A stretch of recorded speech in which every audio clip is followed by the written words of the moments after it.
Hello welcome, কি খবর তোমাদের? আমি তোমাদের ফ্রেন্ডস দা চলে এসেছি তড়িৎ প্রবাহ ও অহমের সূত্রের পার্ট 9 নিয়ে, যেখানে আমরা তড়িৎ চালক বল ও বিভব প্রভেদের তুলনা, শান্ট এবং বর্তনীতে সংযুক্ত অ্যামিটার ও ভোল্ট মিটার সম্পর্কে আলোচনা করবো এই ক্লাসে।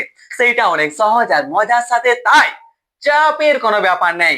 এবং প্রতিবারের মতো একটাই কথা, যদি ক্লাসের মধ্যে কোথাও কোন রকম প্রবলেম বা ডাউট থেকে যায়, তোমরা কিন্তু কমেন্টে আমাকে জানাতে ভুলো না। তাহলে চলো আর বেশি কথা না বাড়িয়ে শুরু করা যাক আজকের টপিক। দাদা ভাই লোক, আমাদের প্রথম টপিক হচ্ছে তড়িৎ চালক বল ও বিভব প্রভেদের তুলনা।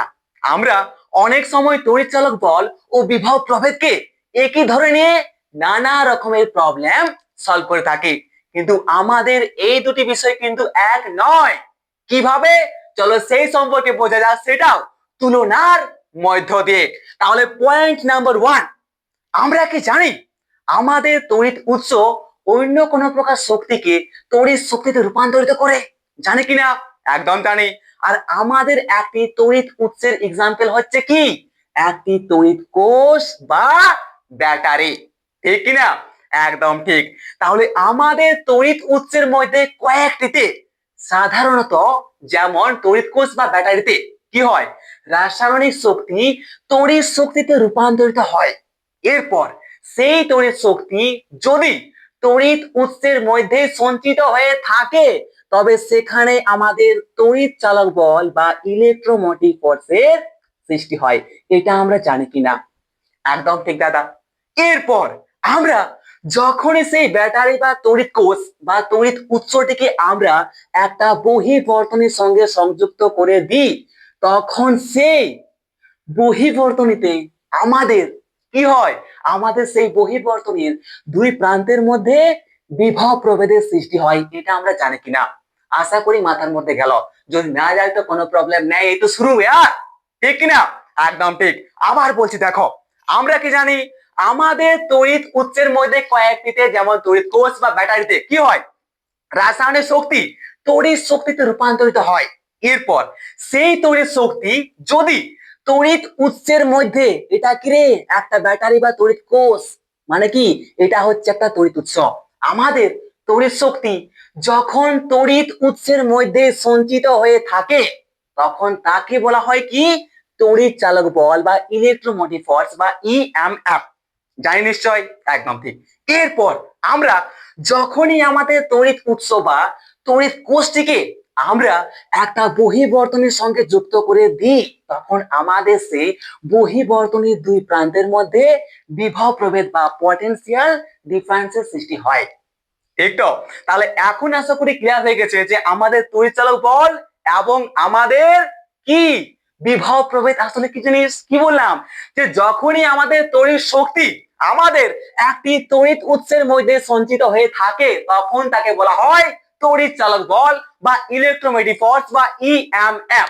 এরপর আমরা যখনই আমাদের তড়িৎ উৎসটিকে আমরা একটা বহির্বর্তনীর সঙ্গে যুক্ত করে দিই, তখন সেই বহির্বর্তনীর দুই প্রান্তে বিভব প্রভেদের সৃষ্টি হয়। মানে আমাদের এই যে তড়িৎ চালক বল হিসেবে যে তড়িৎ শক্তি সঞ্চিত রয়েছে আমাদের একটা তড়িৎ উৎসের মধ্যে বা একটা ব্যাটারি বা একটা তড়িৎ কোষের মধ্যে, সেই তড়িৎ শক্তিটা কিন্তু আমাদের বহির্বর্তনীতে যাওয়ার পর সেই বহির্বর্তনীর দুই প্রান্তের মধ্যে বিভব প্রভেদের সৃষ্টি করে।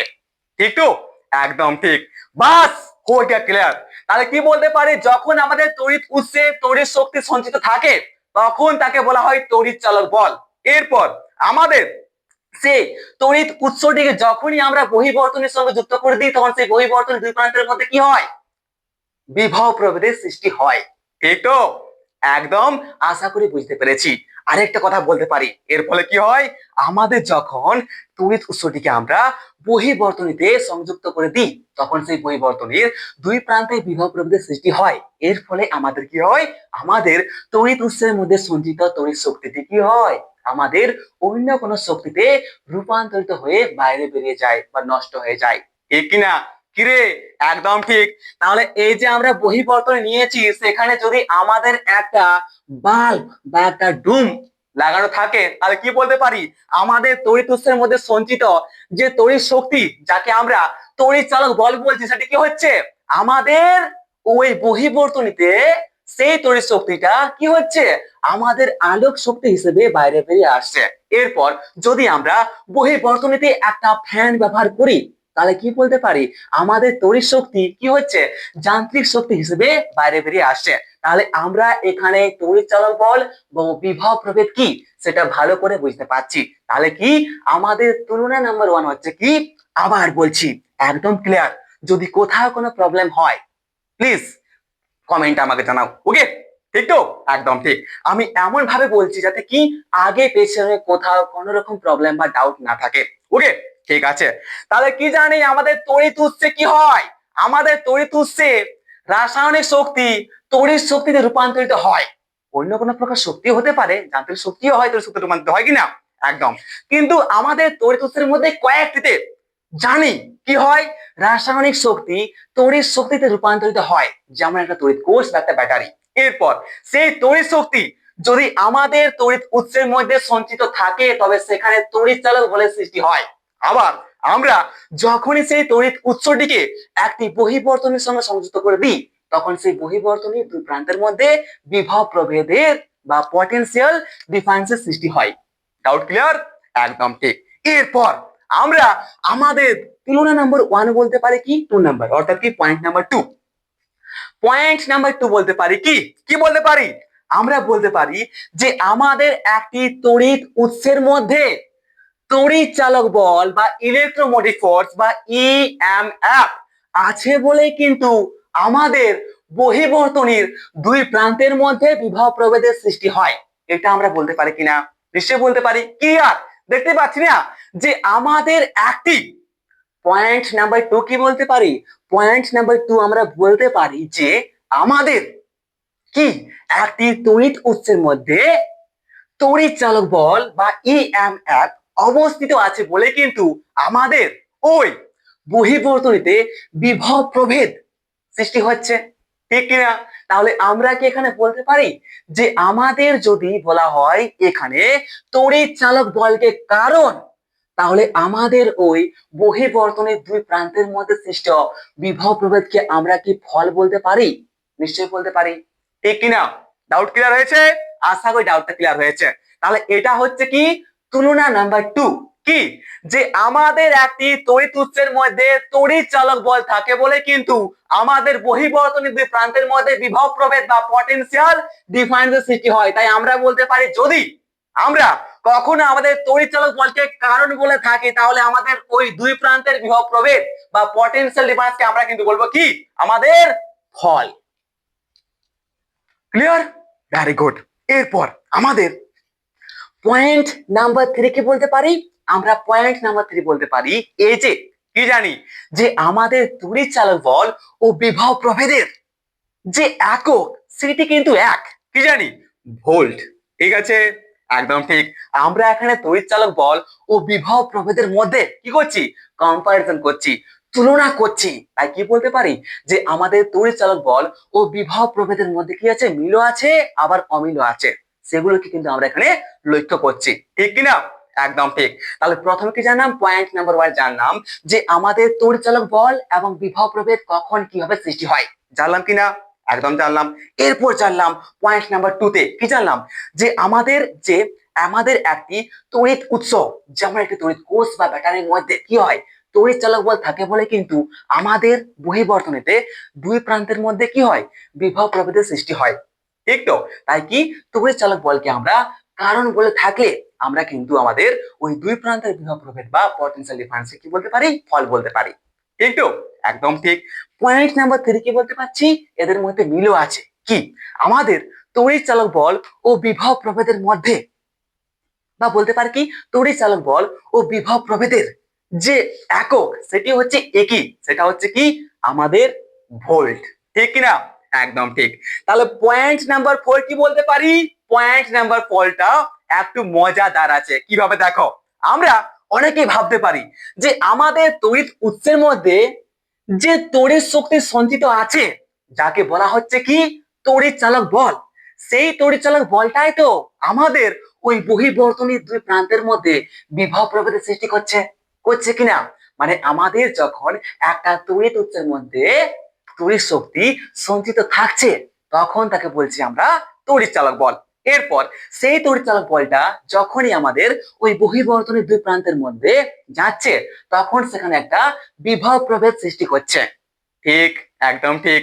তাহলে এখানে অনেকের মনে হতে পারে যে আমাদের তড়িৎ উৎসের ভেতরে সঞ্চিত থাকা তড়িৎ শক্তি, মানে আমাদের তড়িৎ চালক বল বা ইএমএফ এর যে মান, সেটা আমাদের বহির্বর্তনে সৃষ্ট দুই প্রান্তের বিভব প্রভেদ ভি এর সমান হবে।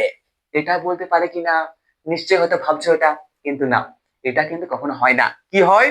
হ্যাঁ, এটা ভাবা যায়, বাট আরেকটু ভালো করে দেখলে বলা যায় যে আমাদের তড়িৎ উৎসের মধ্যে সঞ্চিত তড়িৎ শক্তি, অর্থাৎ আমাদের তড়িৎ চালক বলের মানটা কিন্তু সব সময় আমাদের ওই বহির্বর্তনে সৃষ্ট দুই প্রান্তের বিভব প্রভেদের থেকে বেশি হয়।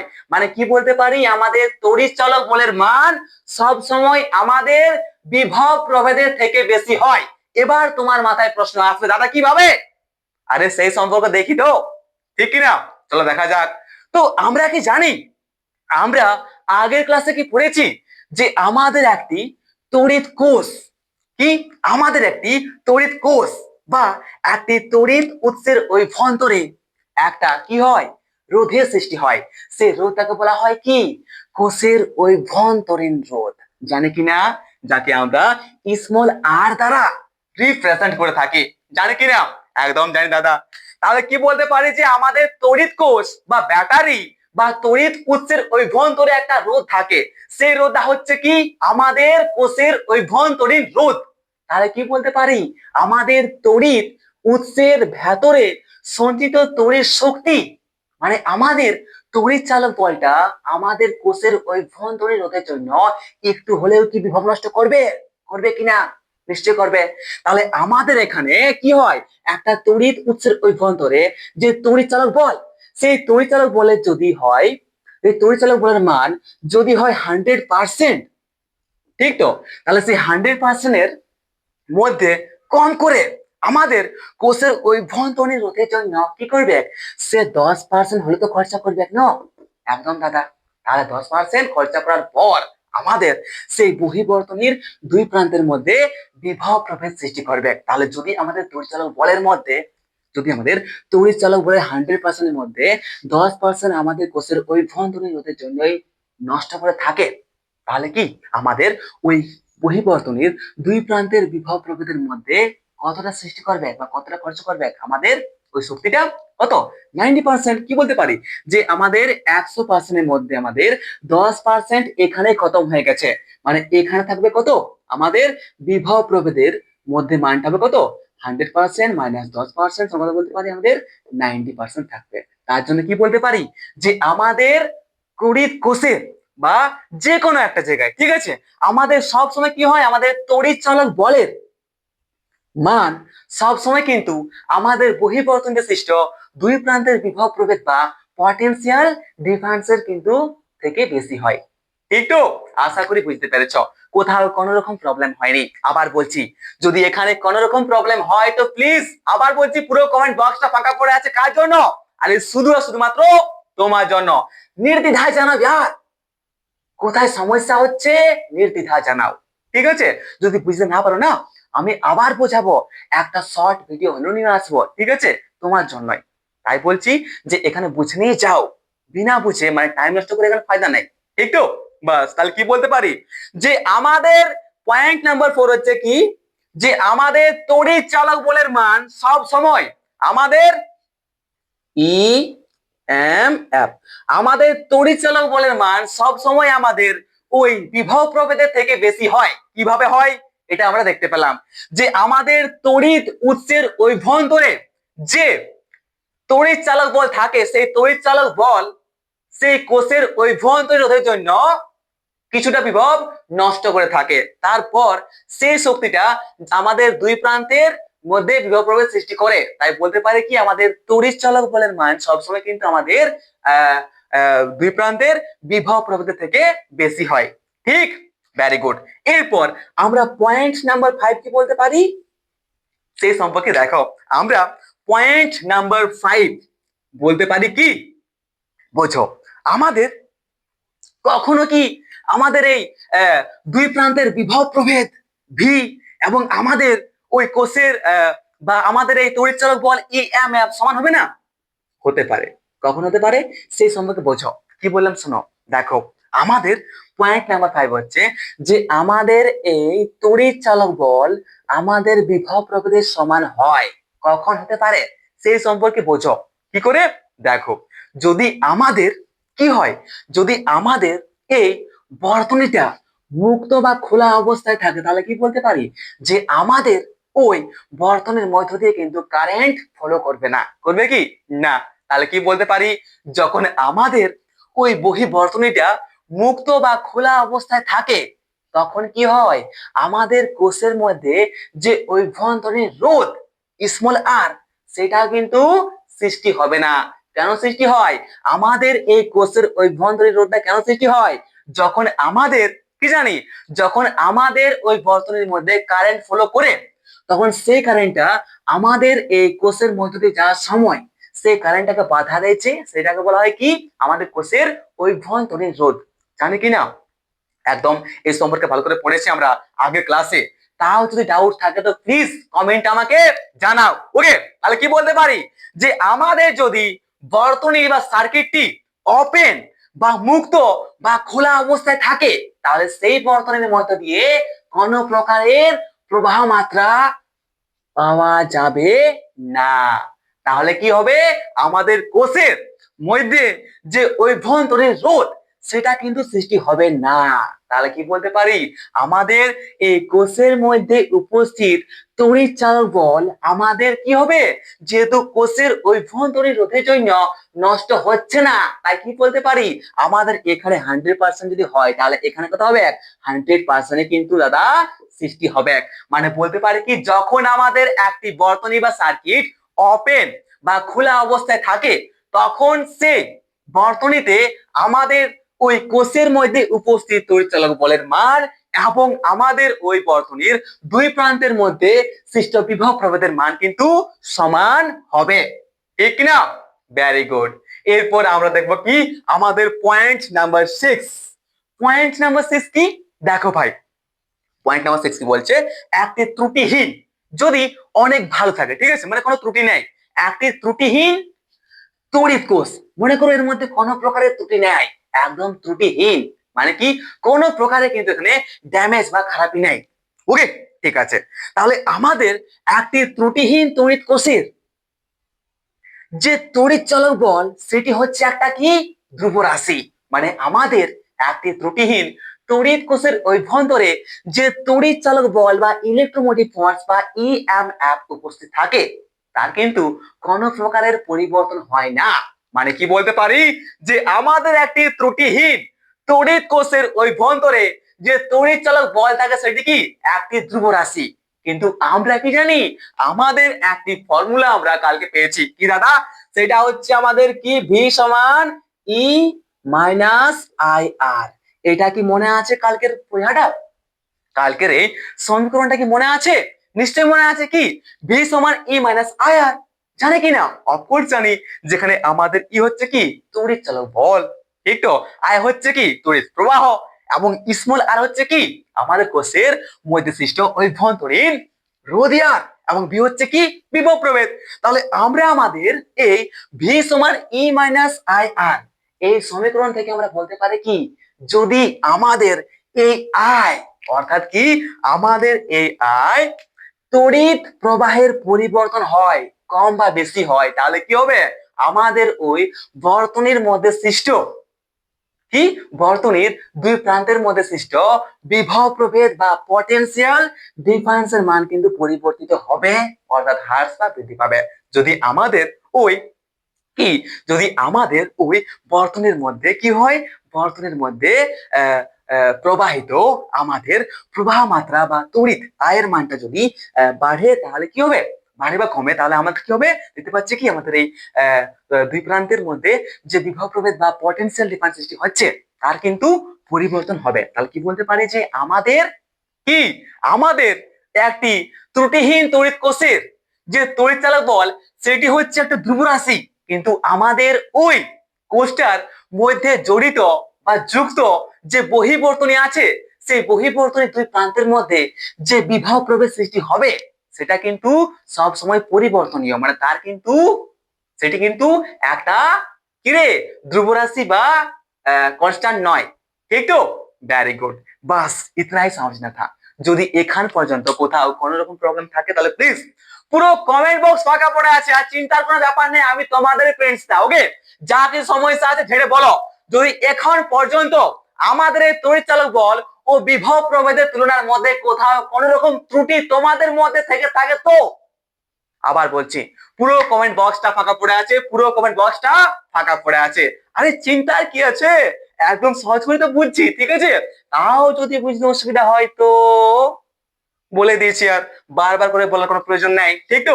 ভেরি গুড, তাহলে চলো এরপর আমাদের মাথায় আরেকটা প্রশ্ন আসতে পারে, সেটা কি হচ্ছে, দাদা আমরা দেখলাম যে আমাদের কোষের কি আমাদের এই কোষটির মধ্যে একটি তড়িৎ উৎসের মধ্যে সঞ্চিত তড়িৎ শক্তি, যাকে বলছি আমরা কি তড়িৎ চালক বল বা ইলেকট্রোমোটিভ ফোর্স বা ইএমএফ, তার মান আমাদের ওই বহির্বর্তনের দুই প্রান্তের মধ্যে সৃষ্ট বিভব প্রভেদের থেকে কিন্তু বেশি হচ্ছে আবার সমান হচ্ছে। কিন্তু কখনো কি হতে পারে না যে আমাদের বহির্বর্তনের দুই প্রান্তের মধ্যে যে বিভব প্রভেদ বা পটেনশিয়াল ডিফারেন্স সৃষ্টি হচ্ছে তার মানটা আমাদের এই ইএমএফ বা তড়িৎ চালক বলের থেকে বেশি? মানে কখনো কি হতে পারে না আমাদের ভি ইজ গ্রেটার দেন আমাদের এই ইএমএফ? এটা কি মাথার মধ্যে আসছে? যদি মাথার মধ্যে আসছে তো কংগ্রেচুলেশন, ইউ হ্যাভ এ কি হ্যাঁ you have a creativity mind, okay? ঠিক আছে, তাহলে চলো এই সম্পর্কে বোঝা যাক। এটা কিন্তু হতে পারে, হ্যাঁ হতে পারে, হতে পারে। ঠিক আছে, কিভাবে সে সম্পর্কে বোঝো। আমরা কি আমরা দেখেছি কি আমরা জানি ভি সমান আমাদের ই মাইনাস আই আর, ঠিক তো? একদম ঠিক। তো যদি এখানে আমাদের এই যে আইটা রয়েছে, এই তড়িৎ প্রবাহ মাত্রা আই যদি আমাদের ঋণাত্মক হয় তাহলে কি হবে? আই ঋণাত্মক হলে আমাদের প্লাস হয়ে যাবে। তাহলে কি বলতে পারি, কি বলতে পারি যে আমাদের এই পটেনশিয়াল ডিফারেন্স বা বিভব প্রভেদ আমাদের তড়িৎ চালক বল অপেক্ষা বেশি? বলতে পারে কিনা? মানে এখানে আমরা পরিষ্কার করে বলছি, মাথার মধ্যে যাচ্ছে নাকি? আরে মাথার মধ্যে কেন যাচ্ছে না यार, বোঝো क्या प्रॉब्लम है, किधर प्रॉब्लम है वो समझो यार। আমাদের এই যে রয়েছে আমাদের এই যে ভি সমান ই মাইনাস আই আর, এই সমীকরণে যদি আমাদের এই আই ঋণাত্মক হয় তাহলে কি করব আমরা? যখনই আমাদের এই ঋণাত্মক আইটা বসাবো তখন কি হবে? ঋণাত্মক ঋণাত্মক হয়ে যাবে কি ধনাত্মক। তাহলে কি বলতে পারে? ভি সমান ই প্লাস আই আর, এটা হচ্ছে নিশ্চয় একদম ঠিক। তাহলে কি বলতে পারি? আমাদের দুই প্রান্তের বিভব প্রভেদ সেই তড়িৎ চালক বল অপেক্ষা বেশি, এটা আমরা এখান থেকে বলতে পারি কিনা? নিশ্চয়ই বলতে পারি। তাহলে কি বলতে পারি যে আমাদের একটি বর্তনীর দুই প্রান্তের বিভব প্রভেদ বা পটেনশিয়াল ডিফারেন্স, যাকে আমরা ভি বলছি, সে ভি বা বিভব প্রভেদ বা পটেনশিয়াল ডিফারেন্স তখনই আমাদের একটি তড়িৎ চালক বল অপেক্ষা বেশি হতে পারে যখন আমাদের ওই আইটা হবে ঋণাত্মক। মানে কি আমাদের প্রবাহ মাত্রা হবে ঋণাত্মক, মানে আমাদের বর্তনীর মধ্য দিয়ে যখনই উল্টো ভাবে ফলো করবে, যখনই আমাদের কোষটার মধ্য দিয়ে কি ধনাত্মক থেকে ঋণাত্মকের দিকে আমাদের কি হবে কারেন্ট ফ্লো করবে, তখনই কিন্তু আমাদের এটা পসিবল। ঠিক তো? বাস, তাহলে হয়ে গেছে আমাদের তড়িৎ চালক বল ও বিভব প্রভেদ সম্পর্কে জানা। এরপর আমরা জানবো আমাদের শান্ট বা বিকল্প পথ কি, আর এটা হচ্ছে আরো বেশি ইন্টারেস্টিং। যদি মাথার মধ্যে না যায় না তাহলে আমি কিন্তু পড়াশোনা ছেড়ে দেব, তোমরা ছেড়ো না, ওকে?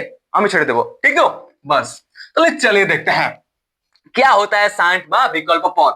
এই শান্ট বা বিকল্প পথ আর কিছুই নয়, একদম সহজ জিনিস, ঠিক আছে? শুধু মাথার মধ্যে ছোট্ট একটা বিষয় তোমাদেরকে গুজে রাখতে হবে, সেই সম্পর্কে আমি বলছি, ওকে?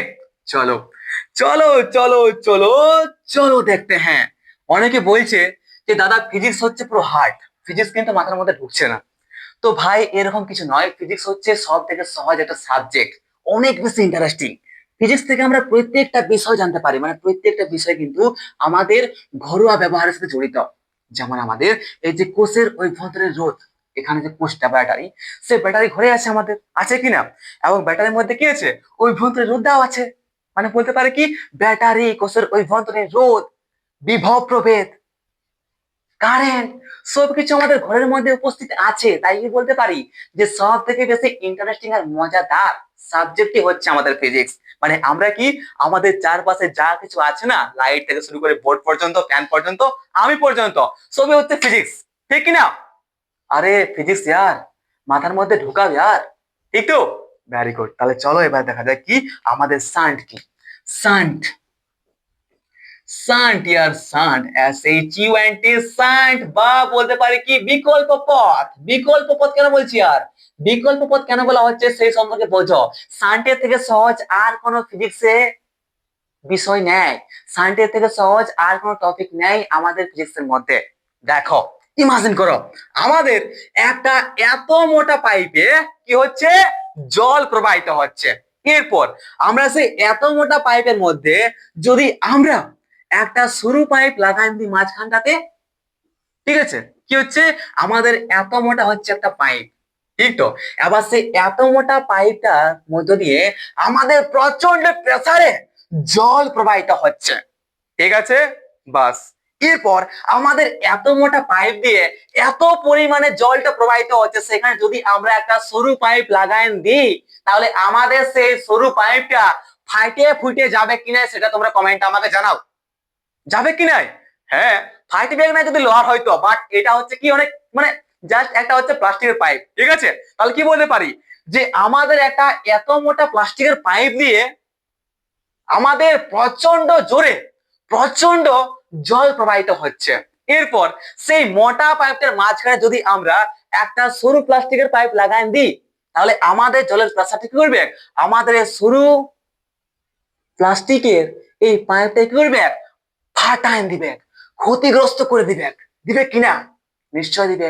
তাহলে এখানে আমরা কি করতে পারি, এখানে আমরা কি বুঝতে পারছি যে আমাদের অনেক বেশি পরিমাণে জল প্রবাহিত হচ্ছে, সেখানে যদি আমরা একটা সরু পাইপ লাগাই, তাহলে তার মধ্য দিয়ে জলের পরিমাণটা অনেক কম প্রবাহিত হবে এবং সেটি কিন্তু ক্ষতিগ্রস্ত হওয়ার চান্স অনেক বেশি।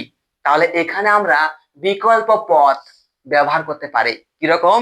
যদি আমরা আরেকটা পাইপ কিরে এই দিকে লাগান দিত, তখন কি হবে? তখন কি আমাদের এই সরু পাইপটা ফাটবে না? আমাদের তখন এই সরু পাইপটা আর ফাটবে না। কিভাবে দাদা? কারণ কি, আমাদের এত পরিমাণে যে জলটা আসছে, সেই জলটা কিন্তু আমাদের এই পাইপ আর এই পাইপের মধ্যে ভাগ হয়ে যাবে। মানে বলতে পারে কি, আমাদের এই পুরা জলটা এই পাইপটার মধ্য দিয়ে যেত, বাট যখনই আমরা একটা বিকল্প পথ লাগালাম, একটা অন্য পাইপ লাগালাম এইভাবে, তখনই আমাদের ওই জলটা এই পাইপ আর এই পাইপের মধ্যে ভাগ হয়ে যাচ্ছে। মানে কি বলতে পারি, আমাদের এই পাইপের মধ্যে আর কিন্তু বেশি প্রেসার লাগবে নাই, আর এটা ফাটবে কোনে আর ক্ষতিগ্রস্ত হবে নাই। কারণ কি, জলটা কিন্তু হাফ এর মধ্যে আছে, হাফ এর মধ্যে আছে, বা কম এর মধ্যে আছে, বেশি এর মধ্যে যাচ্ছে। ঠিক কিনা? বাস, এটাকে বলা হয় শান্ট বা বিকল্প পথ। ঠিক তো? গেল মাথার মধ্যে? ভাই মাথার মধ্যে গেল না এটা? একদম সহজ তো। তাহলে কি দেখলাম যে আমাদের একটা পাইপ আছে মোটা, সেই মোটা পাইপের মধ্য দিয়ে প্রচন্ড প্রেসারে প্রচন্ড জল, অনেক বেশি পরিমাণে জল প্রবাহিত হচ্ছে। এবার সেই জল, সেই পাইপের মাঝখানে যদি আমরা একটা সরু পাইপ লাগাই দিই, তাহলে সেই সরু পাইপটা কি হবে, সেই সরু পাইপটির মধ্য দিয়ে এত পরিমাণ জল যাওয়ার সময় সেই সরু পাইপের উপরে প্রচন্ড প্রেসার দিবে, এবং সেই প্রেসারটার জন্য আমাদের এই সরু পাইপটা ক্ষতিগ্রস্ত হওয়ার চান্স আছে, ফাটে যাওয়ার চান্স আছে, ব্লাস্ট হয়ে যেতে পারে। ঠিক তো? বাস, তখন আমরা একটা মাইন্ডে একটা আইডিয়া এলো, কি করলাম যে আমরা আরেকটা সরু পাইপ বা আরেকটা পাইপ আমরা এইভাবে লাগিয়ে দিলাম। তাহলে কি হবে, আমাদের এইখানে যত পরিমাণে জলটা আছে, সেই জলটা আর সেই প্রেসারটা কি হবে জলের, কিন্তু এই দুটো পাইপের মধ্যে ভাগ হয়ে যাবে। মানে এত পরিমাণে জল একটা পাইপের মধ্যে গেলেই তো কি হইতো, আমাদের সরু পাইপটা ফাটে যেত। বাট এই জলটা যদি ভাগ হয়ে যায়, তাহলে কি হবে, এই পাইপটা আমাদের এই পাইপ এবং এই পাইপের মধ্যে ভাগ হয়ে যাচ্ছে। তাই বলতে পারে কি, এখন আর ওই পাইপটার উপরে কিন্তু প্রেসার বেশি লাগবে নাই, মানে প্রেসারটা হয়ে যাবে হাফ, আর জলের পরিমাণটা হয়ে যাবে কি, অনেক কম। ठीक तो ये जो पथ है ना पिया बहू, इसको बोलता है कि বিকল্প পথ। এই যে পথ আছে একটা লাগান দিলাম বিকল্প পথ, এটা বলে বিকল্প পথ বা শান্ট। এটা হচ্ছে শান্ট আমাদের ইলেকট্রিসিটি ভাষায়। কিন্তু কিভাবে, চলো সেই সম্পর্কে বুঝি একদম সহজে আর অনেক বেশি মজার সাথে।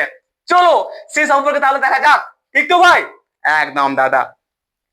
তো চলো ভাই, তাহলে আসলে আমাদের বিকল্প পথ কি জিনিস বা শান্ট কি জিনিস সেটা আশা করি বুঝতে পেরেছো নিশ্চয়। একদম ঠিক। তাহলে আমরা আমাদের শান্ট আসলে কি, সেটা কি একটা তড়িৎ ব্যবস্থায় হয়। তো তড়িৎ ব্যবস্থায় আমরা কখন শান্ট বা বিকল্প পথ বলি বা কখন আমরা একটা শান্ট ব্যবহার করি সেই সম্পর্কে এখন আমরা বুঝবো। ঠিক, বিলকুল সেই। একটা তার আগে কথা বলো, আমরা কি জানি, আমরা কি জানি আমাদের আই সমান কি হচ্ছে দাদা, কি হচ্ছে? আমরা জানি ভি সমান দাদা আই আর, মানে আমাদের আয়ের সঙ্গে আমাদের আর এর যে সম্পর্ক সেটা হচ্ছে কি ব্যস্তানুপাতিক নিশ্চয়। একদম ঠিক দাদা।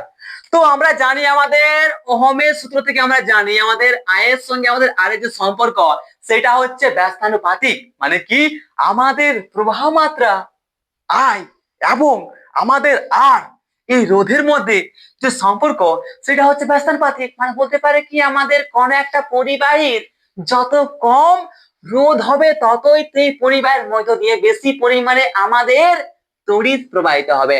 আবার যত একটা পরিবাহীর রোধ বেশি হবে ততই আমাদের সেই পরিবাহের মধ্য দিয়ে আমাদের তড়িৎ প্রবাহিত হতে পারবে না। ঠিক, शाबाश। তাহলে এরপর आ जाते हैं हमारे शांट पे বা আমাদের বিকল্প পথ पे। ওকে, চলিए देखते हैं।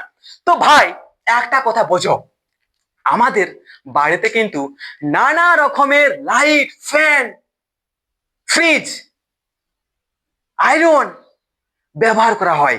তো আমরা কি বলতে পারি যে আমাদের লাইট, ফ্যান, ফ্রিজ সমস্ত কিছু হচ্ছে কি আমাদের তড়িৎ যন্ত্র, ঠিক কিনা? একদম ঠিক। তাহলে আমরা কি বলতে পারি যে আমাদের প্রত্যেকটা তড়িৎ যন্ত্রের মধ্যে কিন্তু একটা তড়িৎ প্রবাহের ঊর্ধ্ব সীমা আছে। সেই ঊর্ধ্ব সীমাটা যদি আমরা লঙ্ঘন করি বা যদি আমাদের সেই ঊর্ধ্ব সীমা থেকে বেশি পরিমাণে আমাদের ওই তড়িৎ যন্ত্রের মধ্য দিয়ে কারেন্ট প্রবাহিত হয়, তড়িৎ প্রবাহিত হয়, তাহলে কিন্তু আমাদের সেই তড়িৎ যন্ত্রটা ক্ষতিগ্রস্ত বা ব্লাস্ট বা নষ্ট হয়ে যাওয়ার সম্ভাবনা আছে। এটা আমরা বলতে পারি কিনা? নিশ্চয়ই বলতে পারি। মাথার মধ্যে গেল না? দেখো ভাই, আমাদের বাড়িতে বা আমাদের যে সমস্ত তড়িৎ যন্ত্র আছে, তো প্রত্যেকটা তড়িৎ যন্ত্রেরই কিন্তু তড়িৎ প্রবাহের একটা ঊর্ধ্ব সীমা আছে। মানে কি, যেমন আমাদের ফ্যানটা আছে, তো আমরা এই যে ফ্যান একটা ইউজ করেছি বা আমরা এখানে যে লাইটটা ইউজ করেছি, ব্যবহার করেছি, সেই লাইটের মধ্য দিয়ে আমাদের একটা কি একটা সীমার মধ্যে আমাদের কি হচ্ছে কারেন্ট ফ্লো করছে। কিন্তু যদি আমরা এই লাইটটাকে একটা অনেক বেশি, যেখানে অনেক বেশি পরিমাণে আমাদের কারেন্ট ফ্লো করছে, অনেক বেশি, অনেক বেশি পরিমাণে আমাদের কি তড়িৎ প্রবাহিত হচ্ছে, সেরকম যদি একটা জায়গায় আমরা এই লাইটটা ব্যবহার করি না, তাহলে এই লাইটটা কিন্তু আমাদের ব্লাস্ট হয়ে যাবে। জানি কিনা? যেখানে আমাদের বিদ্যুৎ বা তড়িৎ বা আমাদের ইলেকট্রিসিটি উৎপন্ন হচ্ছে, ঠিক আছে? যেমন কি আমাদের তাপ বিদ্যুৎ কেন্দ্র বা আমাদের জলবিদ্যুৎ কেন্দ্র, সেখানে কি হয় অনেক বেশি পরিমাণে, অনেক বেশি পরিমাণে আমাদের কি থাকে আমাদের অনেক বেশি পরিমাণে সেখানে আমাদের কি থাকে আমাদের কারেন্ট বা তড়িৎ প্রবাহিত হয়। সেই সমস্ত জায়গায় যদি আমরা এই সমস্ত তড়িৎ যন্ত্রগুলি, ফ্যান, লাইট গুলি আমরা ব্যবহার করি, তাহলে সেখানে কিন্তু সেগুলি ক্ষতিগ্রস্ত হবে, ব্লাস্ট হয়ে যেতে পারে। ঢুকলো মাথার মধ্যে? ঢুকলো কিনা? বাস এটাই জানার ছিল যে তোমাদের মাথার মধ্যে ঢুকে নাই। আবার বলছি দেখো, একদম সহজ করে দেখো, আমরা এক কথায় বলতে পারি যে আমাদের প্রত্যেকটা তড়িৎ যন্ত্রের মধ্যে, লাইট হোক, ফ্যান হোক বা ফ্রিজ হোক, আমাদের প্রত্যেকটা তড়িৎ যন্ত্রের মধ্য দিয়ে তড়িৎ বা কারেন্ট ফ্লো করার একটা ঊর্ধ্ব সীমা বা একটা পিক পয়েন্ট আছে। সেই ঊর্ধ্ব সীমাটা যদি আমাদের অতিক্রম করে, মানে আমাদের সেই ঊর্ধ্ব সীমা থেকে যদি বেশি পরিমাণে আমাদের তড়িৎ প্রবাহিত হচ্ছে, সেরকম জায়গায় যদি আমরা একটা তড়িৎ যন্ত্র ব্যবহার করি, তাহলে সেই তড়িৎ যন্ত্রটা ক্ষতিগ্রস্ত হওয়ার সম্ভাবনা আছে। আবার বলছি, এটা লাস্ট, প্লিজ প্লিজ ইয়ার বিরক্ত হয়েও না, একদম সহজ করে বলছি, ঠিক আছে? বিরক্ত হয়েও না, জাস্ট একটু বোঝো। আবার বলছি একটু বোঝো। আমরা বলতে পারি কি, আমাদের প্রত্যেকটা তড়িৎ যন্ত্রের মধ্যে তড়িৎ প্রবাহের একটা ঊর্ধ্বসীমা আছে। সেই ঊর্ধ্বসীমাটা অতিক্রম করলে আমাদের তড়িৎ যন্ত্রগুলি ক্ষতিগ্রস্ত হওয়ার সম্ভাবনা আছে, ঠিক কিনা? একদম ঠিক। তো এরকমই একটা তড়িৎ যন্ত্র হচ্ছে আমাদের কি, কিরে, গ্যালভ্যানোমিটার। সূক্ষ্ম পরিমাপের জন্য গ্যালভ্যানো, ওকে, গ্যালভানোমিটার। ঠিক তো ভাই? একদম ঠিক। কি বলতে পারি যে আমাদের সেরকমই একটা সূক্ষ্ম পরিমাপের জন্য যন্ত্র হচ্ছে আমাদের গ্যালভানোমিটার। মানে আমাদের ওই গ্যালভানোমিটারের মধ্য দিয়ে যদি অনেক বেশি পরিমাণে, মনে করো এটা হচ্ছে আমাদের কি, একটা গ্যালভানোমিটার, ঠিক আছে? এবার সেই গ্যালভানোমিটার, ঠিক আছে তো? হুম। সেই গ্যালভ্যানোমিটারের মধ্য দিয়ে আমাদের বেশি পরিমাণে উচ্চ তড়িৎ যদি প্রবাহিত হয় বা পার হয়, তাহলে আমাদের সেই গ্যালভ্যানোমিটারটা কিন্তু ক্ষতিগ্রস্ত হয়ে যায় বা নষ্ট হয়ে যায়, বা আমাদের বেশি পরিমাণে তড়িৎ সহ্য করতে পারে না আমাদের একটি গ্যালভ্যানোমিটার। সূক্ষ্ম পরিমাপের জন্য ব্যবহৃত আমাদের একটি গ্যালভ্যানোমিটার, ঠিক তো? তাহলে কি বললাম, যে আমাদের প্রত্যেকটা তড়িৎ যন্ত্রের মধ্যেই একটা তড়িৎ প্রবাহের ঊর্ধ্বসীমা আছে। সেই ঊর্ধ্বসীমাটা অতিক্রম করলে আমাদের তড়িৎ যন্ত্র ক্ষতিগ্রস্ত, ব্লাস্ট হওয়ার কিন্তু সম্ভাবনা আছে। সেরকমই একটা তড়িৎ যন্ত্র হচ্ছে আমাদের গ্যালভানোমিটার। সূক্ষ্ম পরিমাপের জন্য ব্যবহৃত একটি গ্যালভানোমিটার। সেই গ্যালভানোমিটারের মধ্য দিয়ে যদি অনেক বেশি পরিমাণে যদি উচ্চ তড়িৎ প্রবাহিত হয়, তাহলে আমাদের সেই গ্যালভ্যানোমিটারটা নষ্ট হয়ে যাওয়ার সম্ভাবনা আছে। অর্থাৎ কি, আমাদের বেশি পরিমাণে তড়িৎ প্রবাহ মাত্রা সহ্য করতে পারে না আমাদের একটি গ্যালভ্যানোমিটার, ঠিক তো? তাহলে এখানে কি করা যায়, এখানে আমরা একটা বিকল্প পথ বা শান্ট ব্যবহার করব।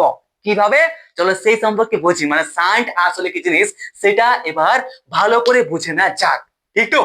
বাস, চালিয়ে চালিয়ে তাহলে কি বললাম, যে আমাদের বেশি পরিমাণে তড়িৎ প্রবাহ মাত্রা সহ্য করতে পারে না আমাদের একটি গ্যালভ্যানোমিটার। তাহলে এটা হচ্ছে একটা আমাদের কি, গ্যালভ্যানোমিটার। ওকে, ঠিক আছে। তো মনে করো এখন যদি আমরা আমাদের একটি গ্যালভ্যানোমিটারকে উচ্চ তড়িৎ প্রবাহ মাত্রা যুক্ত, কি, উচ্চ প্রবাহ যুক্ত, অনেক বেশি পরিমাণে আমাদের কি করছে, কারেন্ট ফলো করছে, সেরকম যদি, মানে কি, আমরা যদি এখন উচ্চ প্রবাহ যুক্ত একটা বর্তনীতে একটি গ্যালভ্যানোমিটারকে লাগাই, তাহলে সেই গ্যালভ্যানোমিটারটার মধ্য দিয়ে যখনই আমাদের উচ্চ প্রবাহ যুক্ত তড়িৎ যাবে, তখনই আমাদের গ্যালভ্যানোমিটারটি কিন্তু নষ্ট হয়ে যাবে। তাহলে এখানে আমরা আমাদের গ্যালভ্যানোমিটারটিকে বাঁচানোর জন্য কি করতে পারি, আমরা একটা বিকল্প পথ ব্যবহার করতে পারি। কি করি দাদা, আমরা আমাদের এই গ্যালভ্যানোমিটারের সমান্তরালে কি, আচ্ছা, আমাদের গ্যালভানোমিটার যে সিম্বল সেটা হচ্ছে কি, গোলাকার। ওকে, ঠিক আছে। তাহলে আমাদের এই গ্যালভানোমিটারের কি ভাই, সমান্তরালে আমরা একটি কম, কি, আমরা একটি কম রোধ বিশিষ্ট, রে, কম রোধ বিশিষ্ট একটি রোধক ব্যবহার করে থাকি। কেন করি সেই সম্পর্কে বোঝো, ঠিক পায়েরটার মতো, একদম ভালো করে বোঝো।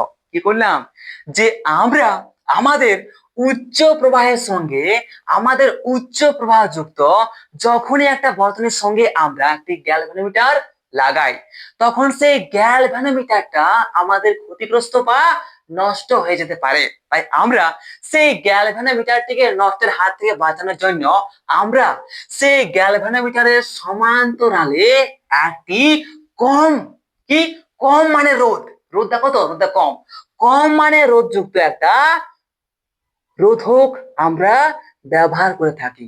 সেই রোধকটি কে বলা হয় আমাদের কি, শান্ট বা বিকল্প পথ। কেন বলা হয়, কারণ দেখতে পাচ্ছি কি, যে আমাদের উচ্চ প্রবাহ যুক্ত এই যে কারেন্ট, যখনই আমাদের বর্তনীর মধ্য দিয়ে যাবে, তখন সেই বর্তনীর মধ্য দিয়ে যাওয়ার সময় আমাদের এই কারেন্টটা কি হবে, এই কারেন্টটা আমাদের এই গ্যালভ্যানোমিটারের মধ্য দিয়ে এবং আমাদের এই শান্টের মধ্য দিয়ে কি হবে, ভাগ হয়ে যাবে।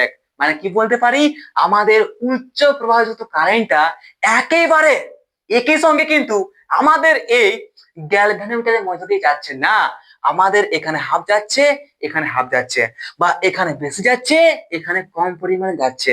মানে আমাদের সেই ওই গ্যালভ্যানোমিটারের ঊর্ধ্বসীমাটা অতিক্রম করতে পারছে না আমাদের এই উচ্চ প্রবাহযুক্ত তড়িৎ বর্তনীটা। তার জন্য কি বলতে পারি, আমাদের গ্যালভ্যানোমিটারটা কিন্তু এখন হেলদি থাকবে, অনেক বেশি ভালো থাকবে। এটা আমরা বলতে পারি কিনা? নিশ্চয়ই বলতে পারি। গেল না, মাথার মধ্যে গেল না, না গেল না। আবার বলছি শোনো, কি হচ্ছে দেখো, আমাদের একটা কি হচ্ছে, আমরা জানি যে আমাদের একটা গ্যালভানোমিটার হচ্ছে কি একটা তড়িৎ যন্ত্র। এবার জানে কি, একটা গ্যালভানোমিটার বা একটা তড়িৎ যন্ত্রের মধ্যে একটা ঊর্ধ্বসীমা আছে। কিসের ঊর্ধ্বসীমা আছে?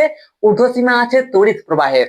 যদি আমাদের সেই তড়িৎ প্রবাহ তার ঊর্ধ্বসীমা বা পিক যে লিমিট, সেই লিমিটটা যদি অতিক্রম করে, তাহলে আমাদের কি হবে, আমাদের ওই গ্যালভানোমিটারটা ক্ষতিগ্রস্ত হয়ে যেতে পারে। ঠিক সেই ভয়ে বা সেই জন্য বা আমাদের যাতে এই গ্যালভানোমিটারটা নষ্ট বা ক্ষতিগ্রস্ত না হয়ে যায়, তার জন্য আমরা যখনই একটা উচ্চ প্রবাহ যুক্ত একটা উচ্চ প্রবাহ যুক্ত একটা তড়িৎ বর্তনের সঙ্গে আমরা একটি গ্যালভানোমিটারকে ব্যবহার করি, তখন সেই গ্যালভানোমিটারের সমান্তরাল সমবায়ে আমরা একটা কম মানের রোধককে লাগাই। সেই কম মানের রোধকটা ব্যবহার করে কি হয়, আমাদের ওই যে উচ্চ প্রবাহযুক্ত প্রবাহ মাত্রা, সেটা কিন্তু কি হয়ে যায়, আমাদের এই তড়িৎযন্ত্র এবং এই তড়িৎযন্ত্র এই দুটির মধ্যে কি হয়ে যায়, ভাগ হয়ে যায়। এর মধ্যে আইজি, এর মধ্যে আইএস, ঠিক আছে, ভাগ হয়ে যায়। এবং আমাদের কি হয়, আমাদের ওই গ্যালভানোমিটারের মধ্য দিয়ে কি হয়, তড়িৎ প্রবাহের যে ঊর্ধ্বসীমা, সেটি আর কিন্তু অতিক্রম করতে পারে না। তাহলে কি হয়, আমাদের ওই গ্যালভানোমিটারটি কিন্তু এখন হেলদি বা এখন ভালোভাবে থাকে, মানে সেটি এখন আর ক্ষতিগ্রস্ত বা নষ্ট হয়ে যাবে না। ঠিক আছে তো? একদম ঠিক। আর আমরা এই যে কম মানের রোধ, কি আমরা এখানে এই যে কম মানের রোধক বা রোধটি ব্যবহার করেছি আমাদের ওই গ্যালভানোমিটারের সমান্তরাল সমবায়ে, সেটিকে বলা হয় কি, আমাদের শান্ট বা বিকল্প পথ। ঠিক তো? বাস, এইটুকু বিষয়টা আমি অনেক রকম করে বললাম, যাতে মাথার মধ্যে কখনোই কিন্তু বেরিয়ে না যায়। তারপরও যদি প্রবলেম হয় বা আমি এত বেশি করে কথা বললাম তার জন্য যদি বিরক্তিকর সৃষ্টি হয়, তো প্লিজ ইয়ার কমেন্ট আমাকে জানা, যাতে পরে ক্লাসে আর বেশি বিরক্তিকর সৃষ্টি না হয় সেই ব্যবস্থা আমি করব। ঠিক আছে? আমরা গান বাজনা, নাচ, ডান্স, আরো অনেক কিছু শারীরিক কমেডির মাধ্যমে কি আরো বেশি আমরা এনজয় করবো ক্লাসটিকে। ঠিক তো? বাস, তাহলে যদি ক্লাসের মধ্যে ঘুম পায় বা বিরক্তিকর লাগে, তাহলে প্লিজ কমেন্ট আমাকে জানাও। পরের লেকচারে আর কিন্তু আমাদের এই বিরক্তিকর বা ঘুম আসবে না। ঠিক তো? আরে আমি কথা দিচ্ছি তোমাদের ফ্রেন্ডসটা, ঠিক তো? বাস, আরে ফিডব্যাক তো দাও ইয়ার, ভালো নাকি খারাপ ফিডব্যাক তো দাও। ঠিক তো? বাস, তাহলে কি বলতে পারি, যে আমাদের উচ্চ প্রবাহ যুক্ত যখনই একটা বর্তনীর সঙ্গে আমরা একটা গ্যালভানোমিটার লাগাই, তখন সেই গ্যালভানোমিটারটা ক্ষতিগ্রস্ত যাতে না হয়ে যায়, তার জন্য আমরা সেই গ্যালভানোমিটারের সমান্তরাল সমবায়ে একটা কম মানের রোধক ব্যবহার করি। সেই কম মানের রোধকটিকে বলা হয় কি, আমাদের শান্ট বা বিকল্প পথ। পথ, ওকে? বাস, এই শান্ট, আর কিছুই নয়। কেন ব্যবহার করে শান্টটা, এটা বুঝতে পারলাম যে আমাদের এই যে প্রবাহ মাত্রাটা কি আছে, আমাদের শান্ট এবং আমাদের ওই গ্যালভানোমিটারের মধ্য দিয়ে ভাগ হয়ে যাবে। তার ফলে কি হবে, আমাদের গ্যালভানোমিটারটার তড়িৎ প্রবাহের যে ঊর্ধ্বসীমা, সেটা আর লঙ্ঘন করবে না, অতিক্রম করবে না। তাহলে কি হবে, আমাদের কি হবে, আমাদের ওই গ্যালভানোমিটারটা অনেক হেলদি বা ভালো করে থাকবে, মানে আর সেটি কিন্তু ক্ষতিগ্রস্ত বা নষ্ট হবে না। ঠিক? বাস, তাহলে যদি একটি গ্যালভানোমিটারের সঙ্গে আমরা শান্ট কিভাবে লাগাই সেটি দেখানো যায় প্র্যাকটিক্যাল, তাহলে অনেক ভালো হয়। বাট আমার কাছে কিন্তু না আছে গ্যালভানোমিটার, না আছে আমার কাছে শান্ট। ठीक तो? बस यार, इतना ही समझो। ओके, তাহলে কি বলতে পারি, একটি শান্ট ব্যবস্থা আমরা এখানে দেখিয়েছি, ঠিক আছে কিনা? একদম ঠিক। যেখানে আমাদের জি হলো একটি গ্যালভানোমিটার এবং আমাদের এস হলো কি একটি শান্ট। সেই শান্টটি কি আছে, আমাদের জি গ্যালভানোমিটারের সঙ্গে আমাদের সমান্তরাল সমবায়ে যুক্ত আছে কি আমাদের এস এই শান্টটি। Doubt clear? নিশ্চয়। তাহলে চলো এরপরে আমরা এটিকে গাণিতিক ভাবে প্রকাশ করি, মানে এর থেকে আমরা কি কি বুঝতে পারি, মানে কি বলতে পারি যে আমরা কত মানের শান্ট আমাদের একটি গ্যালভানোমিটারের সমান্তরাল সমবায়ে লাগাবো সেটি তো আমাদের জানতে হবে না। তো সেই সম্পর্কে চলে এবারে বোঝা যাক, ঠিক তো? যে আমরা কত মানের শান্ট মানে কত মানের রোধ বিশিষ্ট একটা শান্ট জানি যে আমাদের এই শান্টের রোধ অনেক কম হয়। কেন কম হয়? কারণ আমাদের এই যে শান্টের রোধটা যতই কম হবে ততই এর মধ্য দিয়ে বেশি পরিমাণে তড়িৎ প্রবাহিত হতে পারবে, আর এর মধ্য দিয়ে যত বেশি তড়িৎ প্রবাহিত হতে পারবে ততই আমাদের এই গ্যালভানোমিটারটির মধ্য দিয়ে কম তড়িৎ প্রবাহিত হতে পারবে। ঠিক কিনা? ঠিক তো? বাস, মানে যদি আমাদের এখানে আমাদের এই যে উচ্চ প্রবাহ যুক্ত যে তড়িৎ সেটা যদি 100%, সেই 100% কি আমাদের 80% পার হয়ে যাবে আমাদের এই শান্টের মধ্য দিয়ে, তাহলে কি বলতে পারি আমাদের ওই গ্যালভানোমিটারের মধ্য দিয়ে পার হয়ে যাবে কত আমাদের 20%। আর 20% আমাদের কারেন্ট আমাদের এই গ্যালভানোমিটারের মধ্য দিয়ে যাচ্ছে, মানে কি আমাদের গ্যালভানোমিটারের ঊর্ধ্বসীমাটা অতিক্রম করবে না, মানে আমাদের ওই গ্যালভানোমিটারটা কিন্তু হেলদি বা অনেক বেশি সুস্থ বা অনেক বেশি ভালো থাকবে। ঠিক তো? বাস यार समझ गया। তো চলো চলো চলো এবার আরো ভালো করে বোঝা যাক, মানে গাণিতিক ভাবে সেটাকে প্রকাশ করা যাক কিভাবে আমরা একটি শান্টের রোধের মান নির্ণয় করব সেই সম্পর্কে আরো ভালো করে বোঝা যাক। ঠিক তো? চলো তাহলে এবার আমরা কিন্তু আমাদের মার্কারটা চেঞ্জ করছি। ওকে চলো। তো আশা করি এখন পর্যন্ত কোথাও কোনো রকম প্রবলেম নাই। যদি কোথাও কোনো রকম প্রবলেম বা ডাউট থেকে যায় তো প্লিজ প্লিজ ফ্রেন্ডস গাইস হ্যাঁ ইয়ার কমেন্ট করো, জানাও কোথায় সমস্যা হচ্ছে। ঠিক তো? একটা আমার কিন্তু অনেক খারাপ লাগেছে, আমি কিন্তু ঠিক মতো করে সাপোর্ট পাচ্ছি না, আর সেই সাপোর্টটার জন্য কিন্তু আমি ডিমোটিভেট হয়ে যাচ্ছি দিনের দিন। আর যতই বেশি ডিমোটিভেট তার জন্য কিন্তু আমি আমাদের যে ক্লাস বলেছিলাম যে আমরা পুরো সিলেবাসটা শেষ করব, সেই সিলেবাসটা আমি হয়তো শেষ করতে পারবো না। তো তার জন্য তোমাদেরকে বলছি যে তোমরা বেশি করে শেয়ারটা করো, বেশি করে কমেন্টটা করো, লাইক করো ইয়ার, যাতে আমার মধ্যে কি হয় মোটিভেশন সৃষ্টি হয়। আমার মধ্যে মোটিভেশন আসবে তবে কিন্তু আমি তোমাদেরকে মোটিভেট করতে পারবো। ঠিক তো? আর যত বেশি মোটিভেশন তত বেশি এনার্জি, আর যত বেশি এনার্জি মানে তত বেশি আরো বেশি ইন্টারেস্টিং হবে আরো বেশি ক্লাস। ঠিক তো? বাস, তো এটা হচ্ছে রিকোয়েস্ট, তো প্লিজ একটু শেয়ারটা করো, লাইকটা করো ইয়ার, আজ কমেন্ট করো, ঠিক আছে? তোমাদের বন্ধুদের জানাও। ঠিক? বাস, তাহলে চলো এরপর বোঝা যাক কি আমাদের কত মানে শান্ট আমরা লাগাবো। ঠিক তো? ঠিক আছে। তো কি এটা হচ্ছে আমাদের বর্তনী, যেখানে আমাদের কি হচ্ছে আমাদের আই পরিমাণ তড়িৎ প্রবাহিত হচ্ছে, উচ্চ প্রবাহযুক্ত তড়িৎ প্রবাহিত হচ্ছে, সেখানে আমরা একটা গ্যালভানোমিটার লাগাইছি। ঠিক আছে, এবার সেই গ্যালভানোমিটারের দুটি প্রান্ত হচ্ছে একটি প্রান্ত আর একটা হচ্ছে কি আমাদের বি একটা প্রান্ত। এবার সেই গ্যালভানোমিটারের দুই প্রান্তের সঙ্গে সমান্তরাল সমবায়ে আমরা একটা কম মানের রোধক লাগিয়েছি। ঠিক আছে কিনা? যাকে বলা হচ্ছে কি আমাদের শান্ট। ঠিক আছে, তো এবার ধরে নাও কি, ধরে নাও যে আমাদের এই তড়িৎ বর্তনীতে যে কারেন্ট প্রবাহিত হচ্ছে সেটা হচ্ছে আমাদের আই। ঠিক আছে, একদম ঠিক। এবার সেই বর্তনীতে আমরা একটা জি রোধের গ্যালভানোমিটার ব্যবহার করেছি, মানে কি আমাদের গ্যালভানোমিটারটার যে রোধ সেটা কি হচ্ছে আমাদের জি, লিখতে হবে কি? ঠিক আছে, কি বলতে পারি আমাদের গ্যালভানোমিটারটির যে রোধ সেটা ধরে নেওয়া হচ্ছে আমাদের জি, এবং আমাদের শান্টের যে রোধ সেটা হচ্ছে আমাদের এস। ঠিক আছে, একদম ঠিক। তো যেহেতু আমাদের কি হচ্ছে আমাদের এই গ্যালভানোমিটার এবং শান্ট দুটি আমাদের সমান্তরাল সমবায়ে যুক্ত আছে, তাই কি বলতে পারি আমাদের এই শান্ট এবং গ্যালভানোমিটার দুটিরই কিন্তু দুই প্রান্তের যে বিভব প্রভেদ ভি সেটা সমানই হবে। ঠিক কিনা? একদম ঠিক। এবং আরো বলতে পারে কি যে আমাদের এই যে কারেন্ট আই এটা কি হবে আমাদের গ্যালভানোমিটার এবং আমাদের ওই সাইন্টের মধ্য দিয়ে কি হবে ভাগ হয়ে যাবে। তাহলে ধরে নাও কি আমাদের গ্যালভানোমিটারটির মধ্য দিয়ে আমাদের যে কারেন্ট প্রবাহিত হচ্ছে সেটা হচ্ছে কত, সেটা হচ্ছে আমাদের আই জি, এবং আমাদের এই সান্টের মধ্য দিয়ে যে কারেন্ট প্রবাহিত হচ্ছে সেটা হচ্ছে কি আমাদের আইএস।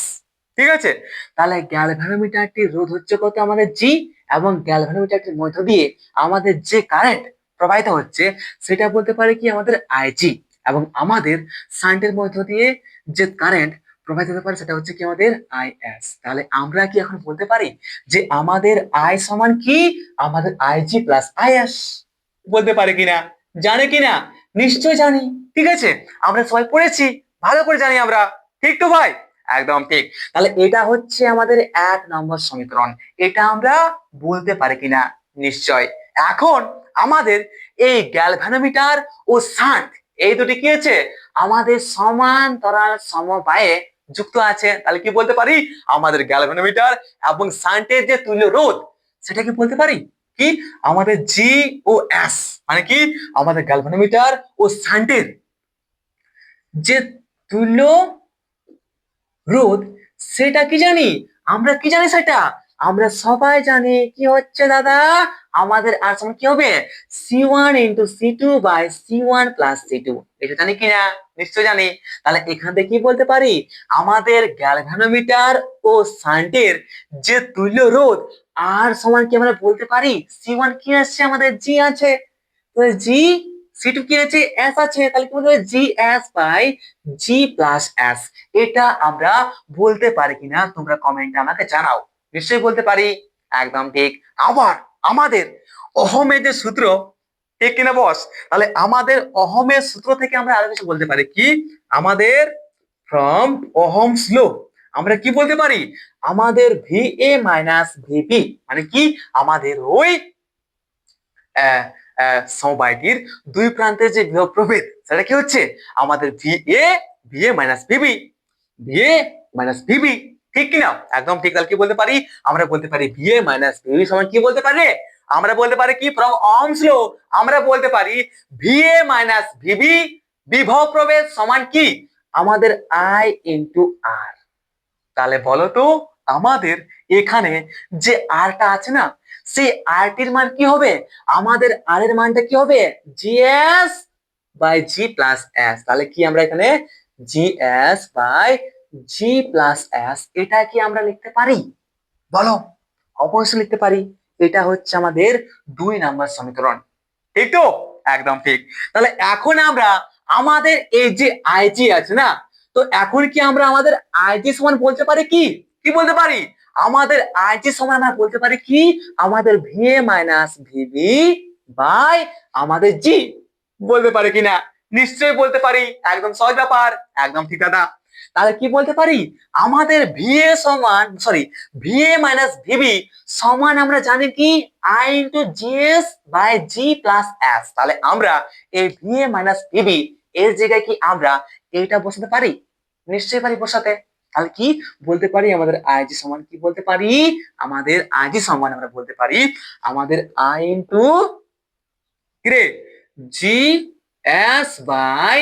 GS/G+S বাই হচ্ছে কি আমাদের জি। তাহলে এখানে আমাদের জি জি কেটে যাবে। তাহলে কি বলতে পারি আমাদের আইজি সমান কি আমরা বলতে পারি কি দাদা আমাদের I × S/G+S এটা আমরা বলতে পারি কিনা তোমরা কমেন্টে আমাকে জানাও। পারি নিশ্চয়? একদম পারে। আরে একদম দাদা। ঠিক আছে, তাহলে নয়, এটা 2 নম্বর নয়, এটা ধরে নাও আমাদের 2 নম্বর সমীকরণ। ঠিক তো? বাস। তাহলে সিমিলারলি আমরা আমাদের ওই যে আইএস এই আইএস সমান কি বলতে পারি কি বলতে পারি আমাদের VA - VB বাই আমাদের এস। তাহলে এখানে আমাদের কি আসবে এখানে আমাদের আসবে কি দাদা এখানে আমাদের আইএস সমান সেম আসবে কি আসবে আই ইন্টু কি হবে এস এর জায়গায় আসবে আমাদের জি আসবে I × G/G+S। এটা আমরা বলতে পারি কিনা? আর এটা হচ্ছে আমাদের 3 নম্বর সমীকরণ। ঠিক তো? বলতে পারি তো? নিশ্চয়ই বলতে পারি। কোথাও কোনো প্রবলেম আছে না?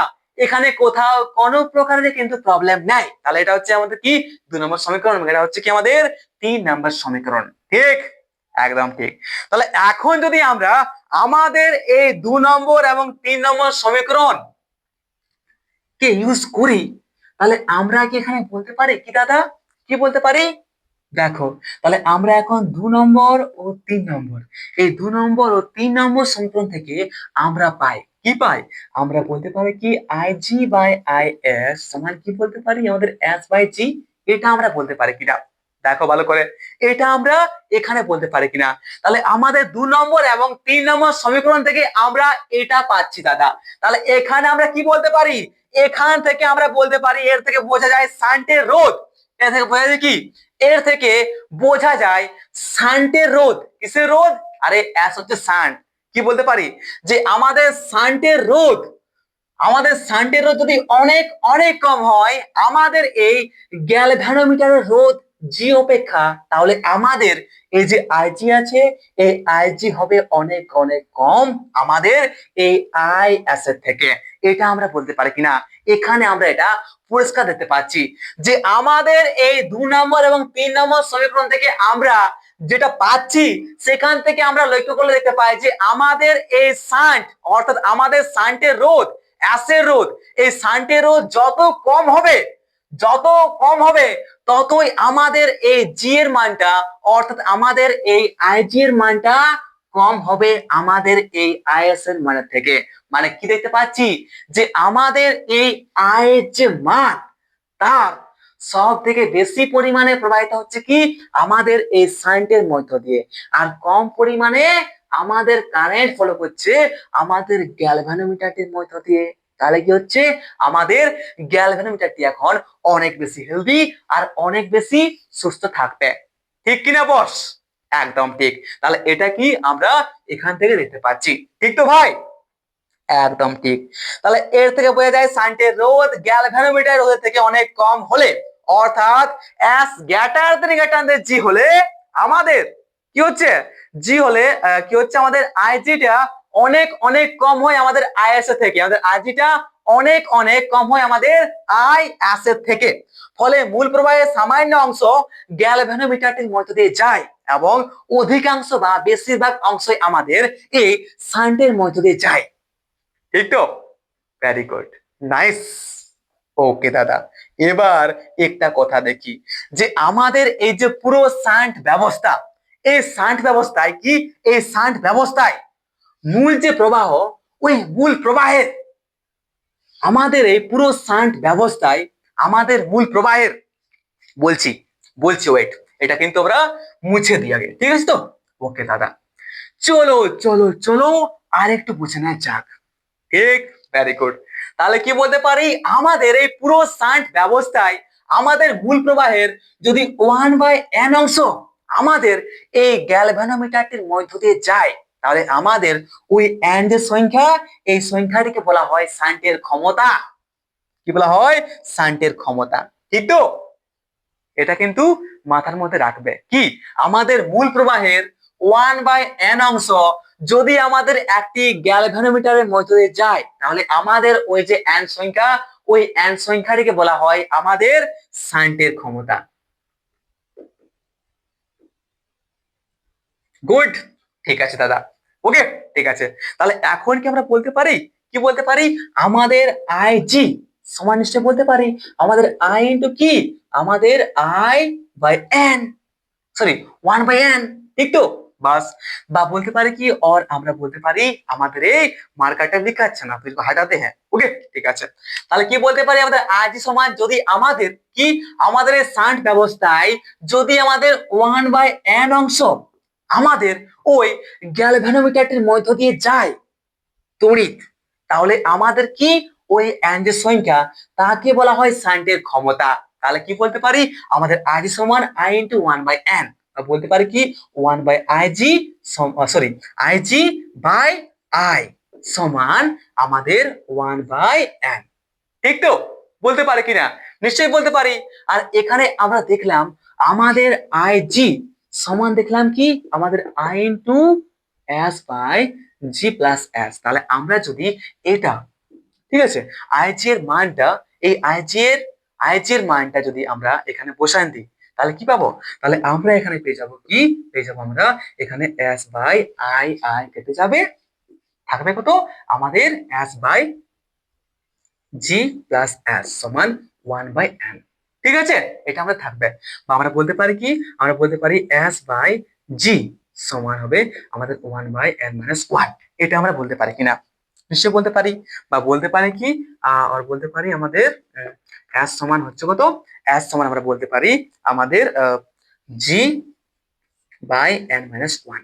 ঠিক আছে, তাহলে যেখানে আমাদের কি, যেখানে আমাদের অ্যাশটা কি, অ্যাশটা হচ্ছে আমাদের কি রে, আমাদের সান্টের যে রোধ সেটা। ঠিক আছে কিনা, আমাদের অ্যাশটা হচ্ছে সান্টের রোধ।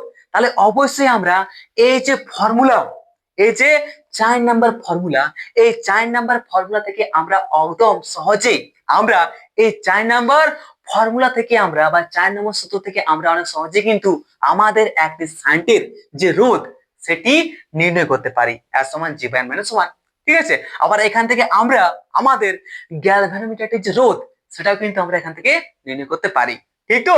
বাস, তাহলে গ্যালভানোমিটারের সমান্তরালে শত কি, গ্যালভানোমিটারের সমান্তরালে কত রোধের শান্ট যোগ করতে হবে তা কিন্তু আমরা এই 4 নম্বর সমীকরণ থেকে আগে বুঝে যেতে পারি, বা আগে কিন্তু এটাকে ক্যালকুলেশন করে নেওয়া হয়। ঠিক তো? গ্যালভানোমিটারকে রক্ষা করা ছাড়াও শান্ট ব্যবস্থার আরেকটি উপযোগিতা আছে। শান্টের সাহায্যে কি, আমাদের এই শান্টের সাহায্যে গ্যালভানোমিটারটির মধ্য দিয়ে কত পরিমাণে তড়িৎ প্রবাহিত হচ্ছে আইজি সেটা কিন্তু আমরা নির্ণয় করতে পারি। এটা কিন্তু মাথার মধ্যে রাখবে। তাহলে কি, আমাদের এই গ্যালভানোমিটারটিকে ক্ষতির হাত থেকে বাঁচানো ছাড়াও কি, শান্টের কাজ কি, শান্টের কাজ হচ্ছে আমাদের এই গ্যালভানোমিটারটিকে যাতে ক্ষতিগ্রস্ত না হয় তার হাতে বাঁচানো। ঠিক আছে, এর পাশাপাশি আমাদের শান্টের আরেকটি কাজ হচ্ছে কি, এর পাশাপাশি আমাদের শান্টের আরেকটি কাজ হচ্ছে আমাদের গ্যালভানোমিটারটির মধ্য দিয়ে কত পরিমাণে তড়িৎ প্রবাহিত হবে সেটি পরিমাপ করা। ঠিক তো? এটা কিন্তু মাথার মধ্যে রাখবে। ওকে, চলো ভাই, তাহলে আমাদের শান্ট ব্যবস্থা এখানে কিন্তু শেষ হয়ে যাচ্ছে। এবার আরেকটা প্রশ্ন মাথার মধ্যে সবার আসতে পারে, সেটাও কিন্তু আমি ক্লিয়ার করে দিচ্ছি। কি, যে দাদা আমরা একটা জিনিস ভালো করে জানি যে আমাদের কোন একটা তড়িৎ যন্ত্র বা কোন একটা পরিবাহীর, কি জানি, কোন একটা তড়িৎ যন্ত্র বা কোন একটা পরিবাহীর যত বেশি রোধটা হবে ততই তার মধ্য দিয়ে তড়িৎ প্রবাহ মাত্রা আয়ের মানটা কম হবে। জানে কিনা? একদম জানি।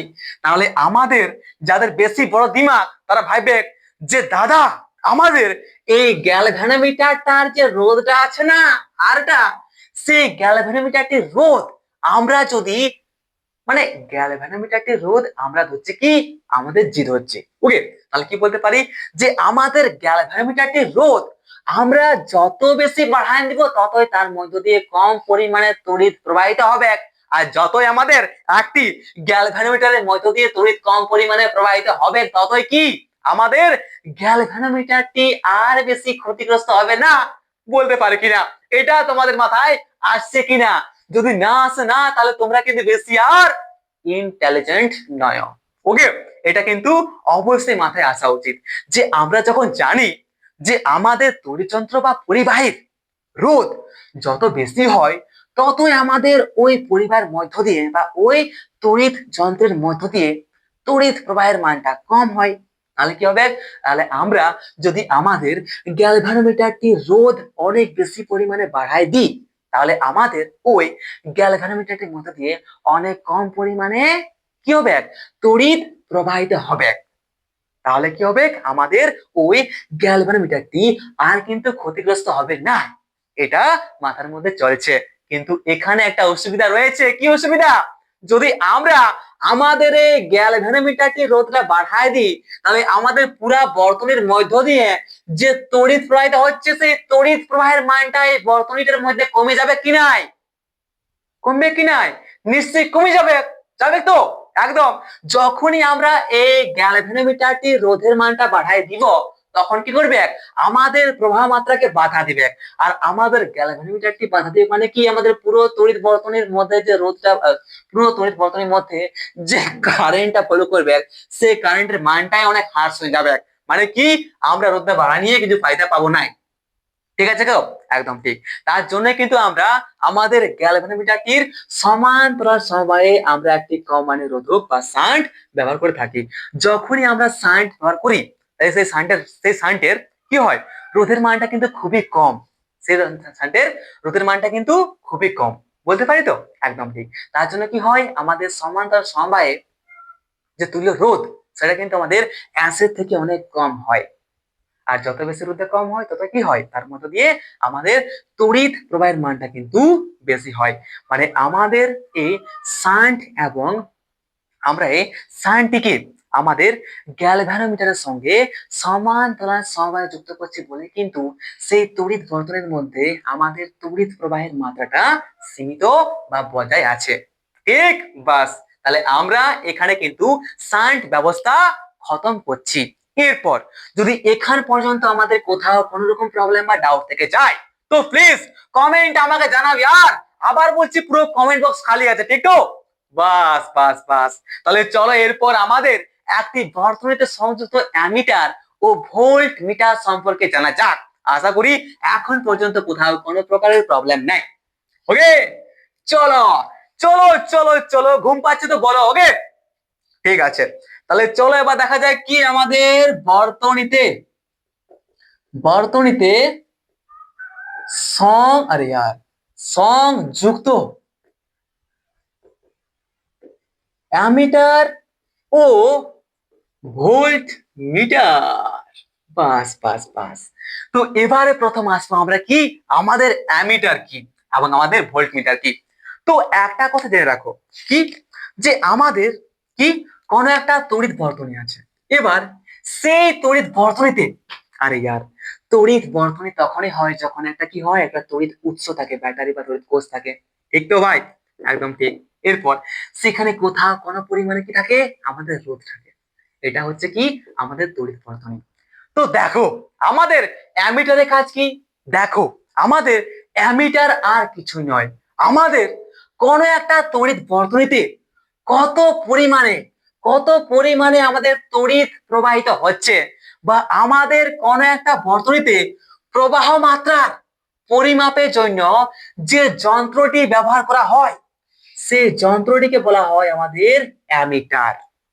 কি সেই যন্ত্রটিকে বলা হয় আমাদের অ্যামিটার। তাহলে কি বলতে পারি অ্যামিটার কি আমাদের তড়িৎ প্রবাহ মাত্রার পরিমাপ করে যে যন্ত্র তাকে বলা হয় আমাদের অ্যামিটার। তাহলে কি অ্যামিটার দিয়ে আমরা কি দেখতে পাই আমরা এমিটারে দেখতে পাই যে আমাদের প্রবাহ মাত্রা আমাদের কারেন্ট বা আমাদের আয়ের মানটা আসলে কত। তাহলে কি বলতে পারি আবার বলছি বিরক্ত বেশি হয় না, ঠিক আছে একদম শান্ত হও। দেখো কি বলছি, কি বলি শোনো। আমাদের অ্যামিটার কিছুই নয়, আমাদের কোন একটা তড়িৎ বর্তনীতে কত পরিমাণে তড়িৎ প্রবাহিত হচ্ছে বা আমাদের কোন একটা তড়িৎ বর্তনীতে প্রবাহ মাত্রা বা কারেন্টের পরিমাপ করে যে যন্ত্র তাকে বলা হয় কি আমাদের অ্যামিটার। এবং আমাদের ওই একটা তড়িৎ বর্তনীর যে কোনো দুটি প্রান্তের একটা প্রান্তের প্রান্ত, ঠিক আছে, তো আমাদের একটা তড়িৎ বর্তনীর যে কোনো দুটি প্রান্তের বিভব প্রভেদ, যে কোনো দুটি প্রান্তের বিভব প্রভেদ নির্ণয় করে যে তাকে বলা হয় কি আমাদের ভোল্টমিটার। বুঝতে পারলে তো? তাহলে কি বলতে পারি কোন একটা তড়িৎ বর্তনীর মধ্য দিয়ে প্রবাহ মাত্রার পরিমাপ করা হয় একটি অ্যামিটারের সাহায্যে এবং সেই তড়িৎ বর্তনীর কোন একটা যে কোনো দুটি প্রান্তের মধ্যে যদি আমরা বিভব প্রভেদ নির্ণয় করতে চাই তাহলে আমাদের যে কোনো দুটি প্রান্তের বিভব প্রভেদ নির্ণয় করা যায় আমাদের ভোল্ট মিটারের মাধ্যমে। তাহলে কি অ্যামিটার কি করে অ্যামিটার আমাদের প্রবাহ মাত্রা পরিমাপ করে এবং আমাদের ভোল্ট মিটার কি করে আমাদের বিভব প্রভেদ নির্ণয় করে বা বিভব প্রভেদ পরিমাপ করে। এটা আমরা বলতে পারি কিনা নিশ্চয়। তাহলে চলো এবার দেখা যাক যে আমরা আমাদের তড়িৎ বর্তনীতে কিভাবে একটা অ্যামিটারকে সংযুক্ত করি, সেটা অনেক সহজে অনেক বেশি মজার সাথে। ওকে চলো ভাই দেখো একদম সহজ ব্যাপার, ঠিক আছে একদম সহজ ব্যাপার। মাথার মধ্যে আশা করি প্রবেশ করবে, ঠিক তো? হাই, নাম্বার 1 কি, বর্তনীতে সংযুক্ত অ্যামিটার। দেখো, অ্যামিটারে কিছুই নয়, এটা হচ্ছে আমাদের একটা ক্রে, এটা হচ্ছে আমাদের একটা তড়িৎ বর্তনী, এবং সেই তড়িৎ বর্তনীর কি, একটি তড়িৎ বর্তনীর ক্রে, একটি তড়িৎ বর্তনীর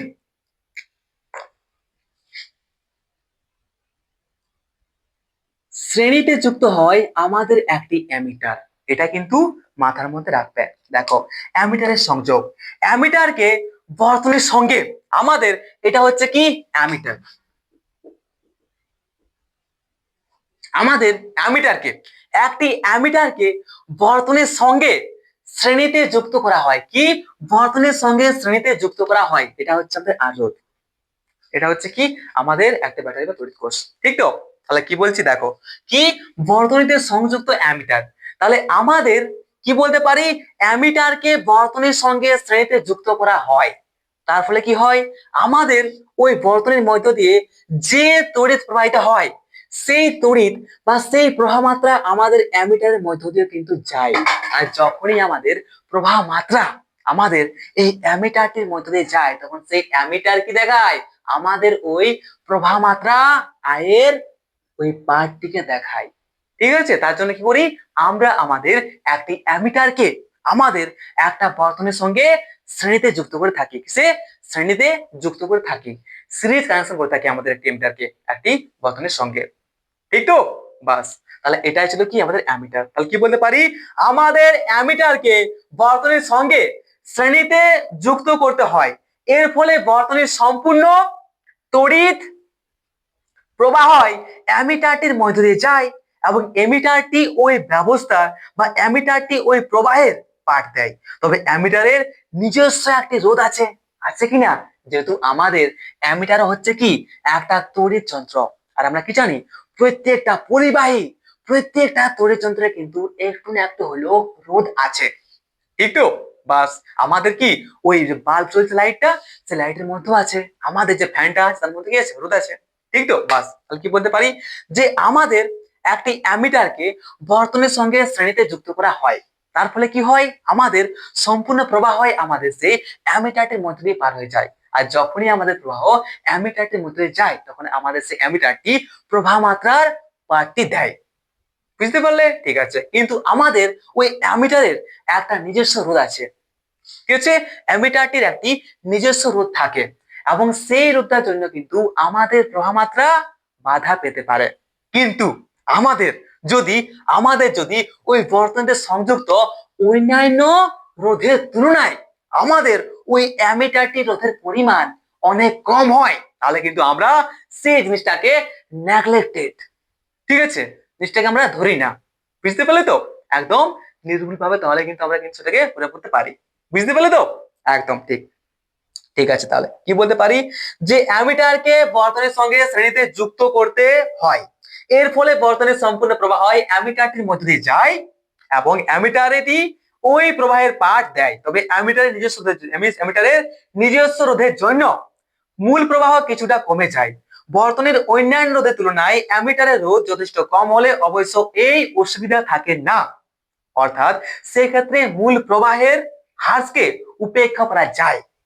সুতরাং কি বলতে পারি, অ্যামিটার হলো কিরে বর্তনীর সঙ্গে যুক্ত, বর্তনীর সঙ্গে কি বলতে পারি, অ্যামিটার হলো বর্তনীর সঙ্গে শ্রেণীতে যুক্ত একটি কম রোধ বিশিষ্ট তড়িৎ যন্ত্র। বলতে পারে কিনা, একদম বলতে পারি। কি বলতে পারি, একটি অ্যামিটার হলো বর্তনীর সঙ্গে শ্রেণীতে যুক্ত একটি কম রোধ বিশিষ্ট যন্ত্র, যার সাহায্যে আমরা প্রবাহ মাত্রা পরিমাপ করে থাকি, ঠিক তো? বাস, তাহলে এইভাবে কিন্তু আমরা একটা বর্তনীতে আমাদের একটা এমিটারকে সংযুক্ত করে থাকি, কিভাবে, শ্রেণী সমবায়ে, কার সঙ্গে, বর্তনীর সঙ্গে। ঠিক আছে তো? একদম ঠিক। এরপরে আমাদের ভোল্টমিটারকে আমরা কিভাবে সংযুক্ত করি আমাদের একটি বর্তনীর সঙ্গে, সেটা আমরা দেখবো। ওকে, তাহলে কি বলতে পারি, বর্তনীতে ভোল্ট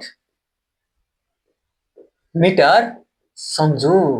আচ্ছা, তো দেখো এটা হচ্ছে কি একটা রোধ, ঠিক আছে, এটা হচ্ছে কি একটা আমাদের তড়িৎ কোষ বা একটা তড়িৎ উৎস, এই ভোল্ট, এটা হচ্ছে কি একটা বর্তনী।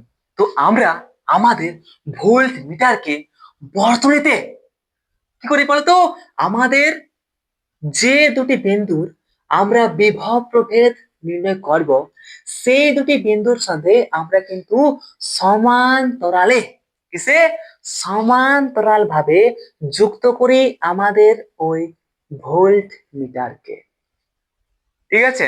তার ফলে কি হয়, যেহেতু আমাদের ভোল্ট মিটারটি কি হয়, আমাদের বর্তনীতে যে দুটি বিন্দুর সঙ্গে আমরা সমান্তরাল রেখেছি, তো আমাদের এই দুটি বিন্দুর সঙ্গে যেহেতু আমাদের ভোল্ট মিটারটি সমান্তরাল সমবায়ে থাকে, তাই কি বলতে পারি, আমাদের এই দুটি বিন্দুর বিভব প্রভেদ আমাদের এবং আমাদের এই ভোল্ট মিটারটির যে বিভব প্রভেদ সেটি কিন্তু একই হবে, ঠিক আছে। তাহলে কি বলতে পারি, আমাদের ভোল্ট মিটার ওই দুটি বিন্দুর বিভব প্রভেদকে দেখাবে তার মিটারে, ঠিক তো, বা পরিমাপ করবে, এটা আমরা বলতে পারি কিনা, নিশ্চয়ই বলতে পারি।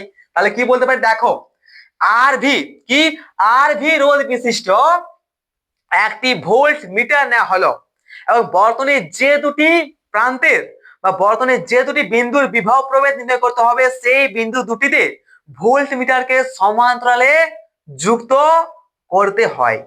এবং আমরা এখানে দুটি বিন্দু দেখতে পাচ্ছি কি, এ এবং বি বিন্দু, ঠিক তো, একদম ঠিক।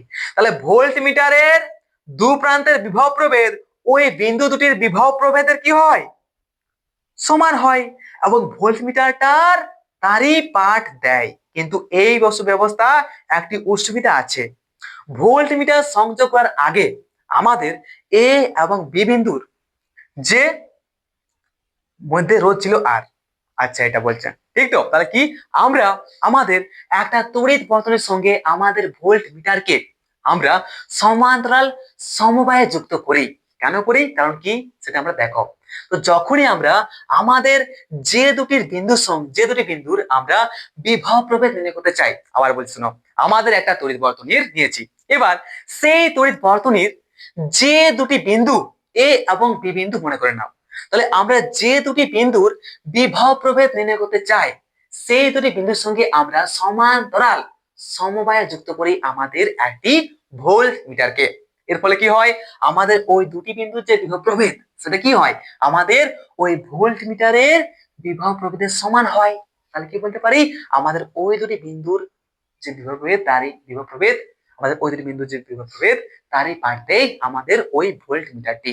এটা আমরা বলতে পারি কিনা, নিশ্চয় বলতে পারি, একদম ঠিক দাদা। কিন্তু এখানে একটা অসুবিধা রয়েছে, আমরা যখন আমাদের এ ও বি বিন্দুর মধ্যে আমরা আমাদের এই ভোল্ট মিটার আরভি কে যুক্ত করছি না, তখন আমাদের যে তখন আমাদের ওই দুটি বিন্দুর মধ্যে রোধ ছিল শুধুমাত্র এই আরটা। এরপর যখনই আমরা আমাদের আরভি ভোল্ট মিটারকে যুক্ত করছি, তখন আমাদের রোধ হচ্ছে কি, একটা আর আরেকটা হচ্ছে আমাদের আরবি। তাহলে আমাদের এই আর এবং আরবি কি হচ্ছে, সমান্তরাল সমবায়ে যুক্ত আছে। তাহলে কি বলতে পারি, আমাদের আর এবং আরবির যে তুল্য রোধ সেটা কি হবে, আমাদের ওই আর এর থেকে কিন্তু অনেক কি হবে, কম হবে। আর যখন আমাদের রোধটা অনেক কম হবে, তখন কি বলতে পারি, আমাদের ওই যন্ত্রটির মধ্য দিয়ে আমাদের কি হবে, বেশি পরিমাণে প্রবাহ মাত্রা পাওয়া যাবে। রোধ যদি কমে যায় তাহলে কি বলতে পারি, আমাদের প্রবাহ মাত্রা বেড়ে যাবে। আর প্রবাহ মাত্রা বেড়ে যাবে মানে কি, আমাদের ওই দুটি বিন্দুর কি করবে, ওই দুটি বিন্দুর যে বিভব প্রভেদ বা পটেনশিয়াল ডিফারেন্স সেটা কিন্তু অনেক বেশি হয়ে যাবে, ঠিক তো, একদম ঠিক। তাহলে এই অসুবিধা যাতে না হয় তার জন্য আমরা এই আর ভি এর মানটা অনেক বেশি থাকে সেরকমই একটা ভোল্ট মিটার নিই, ব্যবহার করে, যাতে কি হয়, আমাদের যে তুল্য রোধটা পাওয়া যায় সেই তুল্য রোধটা আমাদের এই আর রোধের সমানই হয় এবং ওই তড়িৎ বর্তনীতে একই প্রবাহ মাত্রা পাওয়া যায়, ঠিক তো। বাস দাদা, यही समझना था। ওকে, তাহলে আমরা কি বলতে পারি, আমাদের ভোল্ট মিটার হচ্ছে, কি বলতে পারি, আমাদের ভোল্ট মিটার হলো বর্তনীর সঙ্গে সমান্তরাল সমবায়ে যুক্ত একটি উচ্চ রোধ বিশিষ্ট, কি বললাম, একটি উচ্চ রোধ। আর ভি এর মানটা বেশি মানে কি উচ্চ রোধ, অনেক বেশি রোধ বলতে পারি কিনা? তাহলে কি বলতে পারি, আমাদের কি, আমাদের ভোল্ট মিটার হলো, আমাদের ভোল্ট মিটার হলো বর্তনীতে সংযুক্ত সমান্তরাল, আবার বলছি, আমাদের ভোল্ট মিটার হলো বর্তনীতে সমান্তরাল ভাবে যুক্ত উচ্চ রোধ বিশিষ্ট একটি যন্ত্র, যেখানে আমাদের বর্তনীর যে কোনো দুটি প্রান্তের বিভব প্রভেদ বা পটেনশিয়াল ডিফারেন্স নির্ণয় করা যায়। ঠিক তো? তাহলে আশা করি আর এই অ্যামিটার এবং ভোল্ট মিটার আমরা একটা তড়িৎ বর্তনীতে কিভাবে সংযুক্ত করি এবং আমাদের এই অ্যামিটার এবং ভোল্ট মিটার কি কাজ, সেই সম্পর্কে আর কোথাও কোনো রকম প্রবলেম বা অসুবিধা নাই। ঠিক তো? যদি এখন পর্যন্ত কোথাও কোনো রকম প্রবলেম বা ডাউট থেকে যায়, প্লিজ কমেন্ট আমাকে জানাও, কারণ পুরো কমেন্ট বক্সটা ফাঁকা পড়ে আছে শুধু আর শুধুমাত্র তোমার জন্য। ওকে, তাহলে আরেকটা কথা, আমাদের দেখো, আমাদের প্রবাহ মাত্রা যদি মান অনেক কম হয়, তাহলে কম মানের প্রবাহ মাত্রা নির্ণয় করার জন্য, কম মানের প্রবাহ মাত্রা কি, কম মানের প্রবাহ মাত্রা পরিমাপ করার জন্য আমরা কি করি, আমাদের মিলি অ্যামিটার এবং আমাদের মাইক্রো অ্যামিটার ব্যবহার করে থাকি। এবং আমাদের কম মানের বিভব প্রভেদ বা পটেনশিয়াল ডিফারেন্স নির্ণয় করার জন্য আমরা মিলি ভোল্টমিটার বা মাইক্রো ভোল্টমিটার ব্যবহার করে থাকি। তাহলে আশা করি আজকের ক্লাসটা এতটাই থাকুক। ঠিক তো? আর কোথাও কোন রকম প্রবলেম বা ডাউট নেই এবং পুরো ক্লাসটা তোমাদের মাথার মধ্যে গেছে। এরপরে যদি কোথাও কোন রকম সমস্যা থাকে তো প্লিজ কমেন্ট আমাকে জানাও বিনা কিছু নির্দ্বিধায়। ঠিক আছে? আমি আছি আর সব সময় থাকবো তোমাদের পাশে। তাহলে শেয়ার করে দাও তোমার প্রিয় বন্ধু বান্ধবীদের। আর যদি কোথাও কোন রকম প্রবলেম বা ডাউট থেকে যায় তো আমাদের পুরো কমেন্ট বক্স ফাঁকা পড়ে আছে, সেখানে জানাতে পারো, বা আমার যে হোয়াটসঅ্যাপ নাম্বার বা আমাদের যে হোয়াটসঅ্যাপ গ্রুপ, সেখানে কিন্তু তোমরা আমাকে জানাতে পারো। তাহলে অল দ্য বেস্ট, দেখা হচ্ছে আমাদের পরের লেকচারে। বাই। সাবস্ক্রাইব করে রাখো যাতে পরের লেকচারটা আর না মিস হয়।